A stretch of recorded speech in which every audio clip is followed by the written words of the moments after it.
Ku yi subscribing na duniyar kimiyya domin samun darussa akan kimiyya da fasaha cikin harshen Hausa. Assalamu alaikum wa rahmatullahi ta'ala wa barakatuh. Dan uwa barkamu da sake haduwa a cikin wani sabon darasi tare da duniyar kimiyya. A cikin darasin mu na yau, za mu kalli yadda ake hacking din Google ta hanyoyi guda 6. Hacking din Google abin nufi Google ta baka bayanan da koda bata so ba, zaka binciko su ta hanyar amfani da wasu hanyoyi na kimiyya da fasaha. Ku yi subscribe na channel ɗinmu domin ci gaba da samun irin waɗannan bidiyoyi da zamu kawo muku da zarar mun ɗora su. Sannan ku taɓa alamar ƙararrawa domin samun masaniya akan duk lokacin da muka ɗora sabon shiri. Na farko, bincike a cikin wani ayyanannen domain. Me ake nufi da haka? Abin da ake nufi da haka shine killace sakamakon bincike zuwa ga wani ayyanannen domain, ma'ana wani adireshin yanar gizo. Ga syntax ɗin da ake amfani da shi domin yin irin wannan bincike. Site, URL, kalma. Abin da URL yake nufi a nan shine Universal Resources Locator, wato domain kenan. Adireshin yanar gizo ne www.wanapp.com shi ake nufi. Misali, google.com bayan an saka alamar sites a farko kamar nan da wannan duba-duban sai a ce google.com, a ba da space a ce duniyar kimiyya. Wani sakamako zai bayar idan an yi irin wannan bincike? Site dai query ne, ma'ana code wanda shine jigon binciken. Shi yake faɗa wa Google cewa ana so a binciko sakamako ne a cikin wani ayyanannen domain. URL kuma shine address kamar da muka bayani.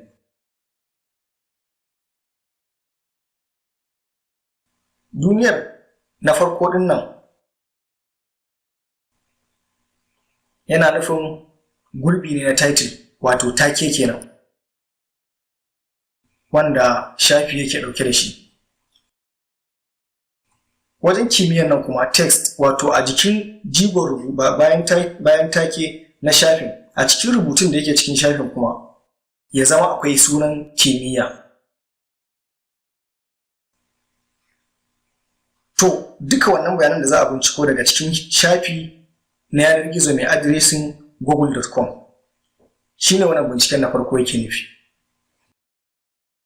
Na biyu, bincike ta hanyar amfani da taken shafi, wato title kenan. Ga yanda zubin code din yake, syntax kenan. Za a ce in title sai a saka ɗigo guda biyu. Misali, in title ɗigo guda biyu, kimiyya, fasaha. Abin da ake nufi da wannan idan an saka shi a cikin Google za a isa cin shine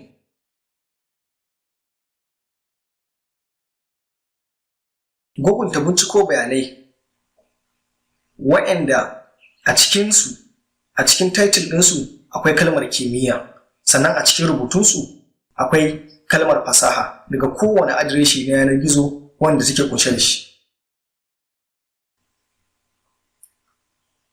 Wannan shi ake nufi da wannan binciken. Na uku shine binciko bayanai wanda suke dauke da dukkan wasu ayyanun kalmomi. Idan an lura, na biyu da muka wuce mun yi bayani, wannan kenan, mun yi bayani cewa nan wajen kimiyya yana nufin title ne, wajen fasaha kuma yana nufin text, wato rubutu kenan da ke cikin shafin. Wato shafin sai yana dauke da a cikin title ɗinsa akwai kimiyya, a cikin rubutunsa akwai fasaha, sannan Google ta tattaro sakamakon bincikensa ta kawo wanda ya bincika. To na uku kuma abin da yake nufi shine dukkan wasu ayyanun kalmomi da suke cikin binciken na title dole su bayyana. Ga yanda syntax ɗinsa yake, all in title. Misali, all in title, duniyar kimiyya. To wannan binciken yana nufin cewa dole kalmar duniyar kimiyya a dukanta ta bayyana a cikin title ɗin shafin da Google za ta binciko wa wanda yake so yi binciken. idan mutum ya ce all entitled duniyar kimiyya, yana cewa Google ta binciko masa duka wasu shafuka wanda a cikin title ɗinsu akwai kalmar duniyar kimiyya. Title ɗin zai iya wuce biyu, misali duniyar kimiyya da fasaha cikin harshen Hausa. To duka wayannan title ɗin sai ya tabbata Google ta samo su a cikin title ɗin shafukan da za ta binciko maka sannan ta kawo maka shafukan. Wannan zai sauƙaƙa wa mutum bincike sosai a cikin Google. Sai na 4, binciko bayanai daga cikin wasu shafuka waɗanda adireshin su yake ɗauke da wata kalma guda ɗaya ayyananna wanda muka saka. Ga yadda syntax ɗin yake. In URL. Misali, in URL kimiyya fasaha. A nan abin da muke cewa Google shine ta binciko mana duk wasu shafuka wanda a cikin adireshin su akwai kalmar kimiyya. Misali, kimiyya.com, kimiyya.org ko wani irin wannan. Sannan a cikin rubutunsu akwai kalmar fasaha.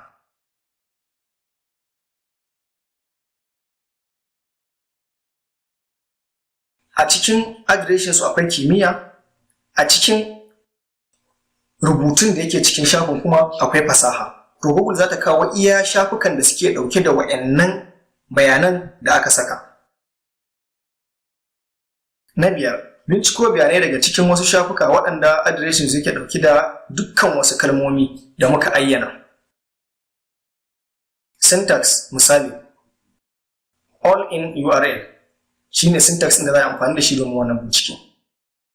Misali, all in URL duniyar kimiyya. Abin da muke nufi da wannan bincike shine dukkanin wani shafi wanda yake ɗauke da a cikin adireshinsa akwai duka waɗannan kalmomin guda biyu, duniyar da kuma kimiyya, wato duniyar kimiyya. Misali, duniyar kimiyya.ng ko .government ko .wani abu.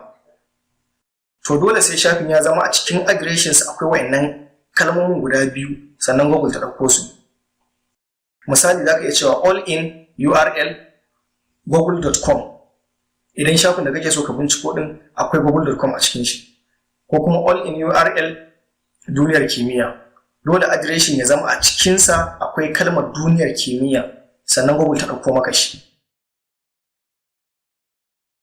Ga yadda tafiyarsa yake. Na 6, wato binciko wasu fayil na wani ayyanannen nau'i. Me ake nufi da wannan? Shine mutum ya binciko wasu fayil daga Google waɗanda nau'insu shine wani tsari. Misali, PDF kake nema ko text file ko MP4 na bidiyo. To ya za ka yi wannan binciken?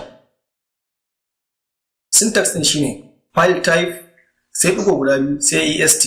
Abin da est yake nufi shine extension, wato type kenan, nau'i na file ɗin. File type kuma shine code ɗin. Misali,